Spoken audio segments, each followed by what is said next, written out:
যে গরমে মানুষ ফ্যান ছাড়া 1 মিনিট থাকতে পারে না, সেই গরমের মধ্যে আপনার আমার মা বোনেরা চুলার আগুনকে সামনে নিয়ে ফ্যান ছাড়া পাকঘরের মধ্যে রান্নাঘরের মধ্যে দিন রাত রান্না করেছে আপনাকে আমাকে খাওয়ানোর জন্য, আপনাকে আমাকে খাওয়ানোর জন্য।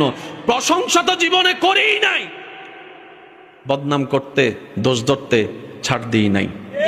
অনেক মা বোনরা দেখবেন সারা দিন শ্বশুর বাড়িতে কাজ করার পর নাম পায় না, কিন্তু তরকারিতে যদি একদিন লবণ কম হয়, শুনি নাই আরো জোরে, আর যদি ভুল করে তরকারিতে চুল পাওয়া যায়, 17 বছর ধরে রান্না করে খাওয়াইছে। যে গরমে মানুষ ফ্যান ছাড়া 1 মিনিট থাকতে পারে না, সেই গরমের মধ্যে আপনার আমার মা বোনেরা চুলার আগুনকে সামনে নিয়ে ফ্যান ছাড়া পাকঘরের মধ্যে রান্নাঘরের মধ্যে দিন রাত রান্না করেছে আপনাকে আমাকে খাওয়ানোর জন্য, আপনাকে আমাকে খাওয়ানোর জন্য। প্রশংসা তো জীবনে করেই নাই, বদনাম করতে দোষ ধরতে ছাড় দিই নাই।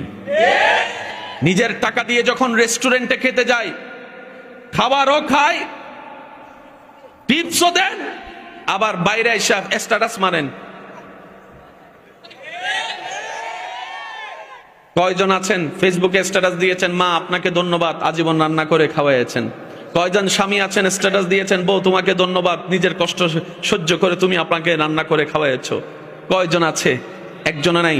রেস্টুরেন্টের প্রচারকারী আছি, থ্যাংক ইউ দেনেওয়ালা আছি, যাদেরকে দেওয়ার দরকার তাদেরকে দিই না। বছরে একবার খাই, সেখানে থ্যাংক ইউ চলে। বছরে 365 দিন খাই 2 বেলা, সেখানে কোনো থ্যাংক ইউ নাই। এইকে আর কি খুশি করতে চাবেন? এইদেরকে আর কি খুশি রাখতে চাইবেন?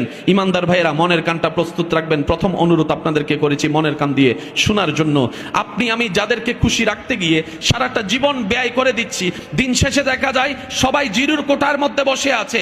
বাবা সন্তানকে খুশি রাখতে পারে না, মা সন্তানকে খুশি রাখতে পারে না, সন্তানরা মা বাবাকে রাজি রাখতে পারে না, স্বামীর কাছে স্ত্রী খুশি হয় না, স্ত্রীর কাছে স্বামী খুশি হয় না, ভাইয়ের কাছে ভাই খুশি হয় না, ভাইয়ের কাছে বন্ধু খুশি হয় না, বন্ধুর কাছে এইভাবে চলে যায়। আর রব বলে, বান্দারে তুই আমাকে একটা সিজদা দিলে আমি খুশি হয়ে যাই। আর একটু জোরে, যাদেরকে খুশি রাখতে চাই জীবন দিয়া দিই। খুশি বলেন না, খুশি হয় না। আর রব বলে যে বান্দা তুই মন থেকে একটা সিজদা দে। রব